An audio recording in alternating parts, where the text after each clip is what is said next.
feels good. You know, a team that is excited to have me, an organization that's excited to have me. It's a good feeling.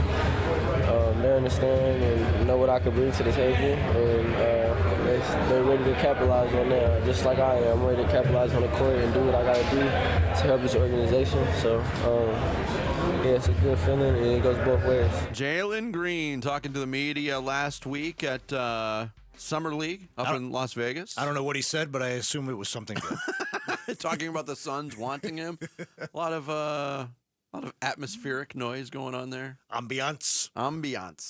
That's one of the big questions is, and one of the questions coming out of the Kevin Durant trade from Phoenix to Houston is, how does Jalen Green fit? Now, we talked to Shane Young earlier from Forbes. He said he had inklings, intel. The Bradley Beal thing's coming sometime this week. It is Wednesday, as he pointed out. That clears up things a little bit at the guard position, although Gambo has followed up that inkling that's out there by saying, when that's a done deal, the Suns are going to go out and get a guard. It's not going to be these guys, but it's going to be a combo guard maybe or a point guard, and then they're going to be done. But Jalen Green is going to be here. The first thought when that deal went down was, oh, they're just going to spin Jalen Green off somewhere else. It's not the case. How does Jalen Green fit with Devin Booker is one of the biggest questions going into this season for the Suns. And the follow-up, how does he fit, and why will he fit better than Bradley Beal did? I'm not sure he will. I'm not. I can. Well, I don't have a crystal ball. You could turn an ankle at any point. But Jalen Green, the last 2 years, has played 82 games. His entire career, he has started every game he's ever played. Mm-hmm. He's a 20-point-per-game scorer. He's only 23 years of age. The potential is there. His ceiling's extremely high still. He can't play the one, though. I mean, his 4-year career in Houston pretty much has told us that he is a classic shooting guard. Like Bradley Beal and Booker, they could shift over and handle that. Maybe not to great team success, but they could do it. Yeah. I'm on record. I continue to worry about Devin Booker playing the one. I don't think he's quite as he's not Devin Booker when he has those responsibilities. He's shown flashes of being great at it. Oh, I think overall Devin Booker is serviceable as a one. And when we've seen it, the Suns have been pressed into using him at the one during his career. And you live with the results. I mean, I don't think you want to go into a season at day one with Devin Booker as your point guard. I agree with you, but it looks like from a roster standpoint, it's almost unavoidable right now. Because Jalen Green is going to play, and he's going to start. He's going to start. Yeah. Like you're not going to sign a veteran point guard, whoever that may be, and then bring Jalen Green off the bench. Nor are you going to put Booker at the 3. They tried that last year. Yeah. With Tyus Jones. Mm-hmm. So 36 games. Hypothetically speaking, because it's been reported it's not going to happen, but if they signed Chris Paul, you think he would be coming off the bench, not Jalen Green? Chris Paul? I know Chris Paul is coming off a season where he started at 82 games. I think if he was in the fold with all the parameters you just gave, he would be a bench player. I think so too, because I don't think they're not going to bring Green off the bench, and you don't want to play Booker at the 3. So on what you just said about the biggest advantage Green has is his health over Beal. When Beal and Booker did play together in the same backcourt, did you think that worked? Oh, because they're the same. Booker and Beal are both mid-range players, and Booker's a better playmaker. Jalen Green, what's different than Bradley Beal is he's a lot more downhill.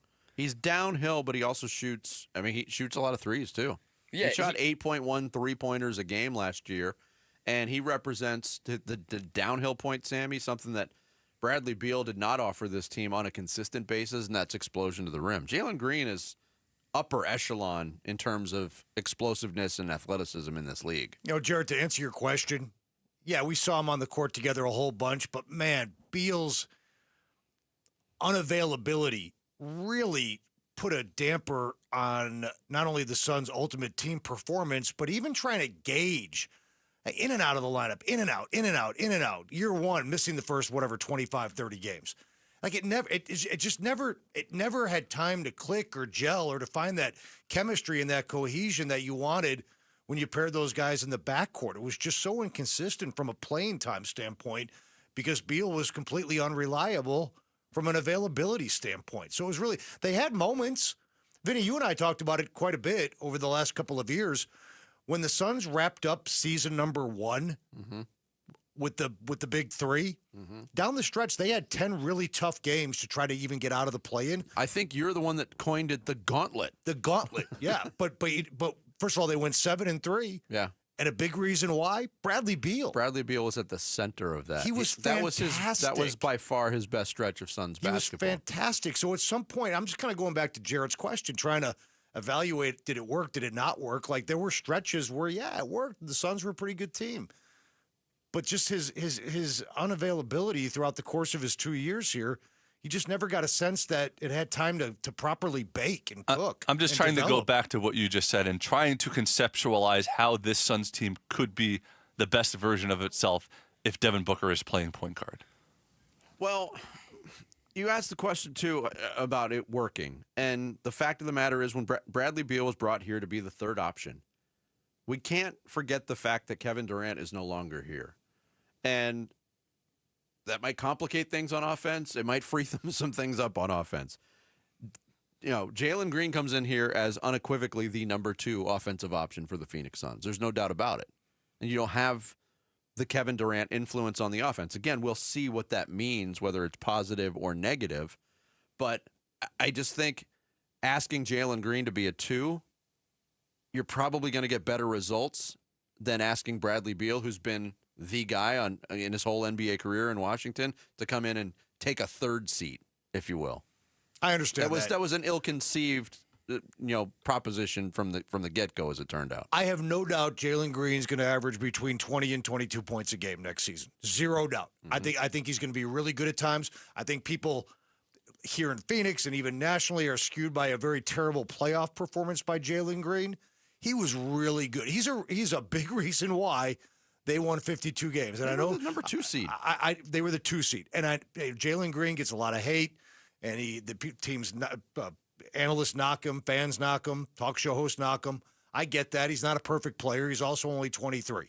So there's room to grow and develop and to become the player, the complete player that many hope that he can be. I just coaches kind of know how to handle Book in that point guard position. I mean, they trap him, they double team him, they push him out towards half court. Like, he kind of struggles with that. And especially everything you've heard from Jordan Ott and Brian Gregory is that they want to play faster. They want to play with more flow, faster pace. Can you do that without a real point guard? It's certainly more difficult. To Vinny's point, too, they won't have Durant out there, trying to play point guard and throwing the ball into the third row 6 times a game. Well, there's that. So that's going to help. I mean, go back to some of the things that we're seeing in Summer League now, and I'm not saying like a big slice of the ball handling duties are going to go to Oso Ighodaro, but flexible guys with the ability.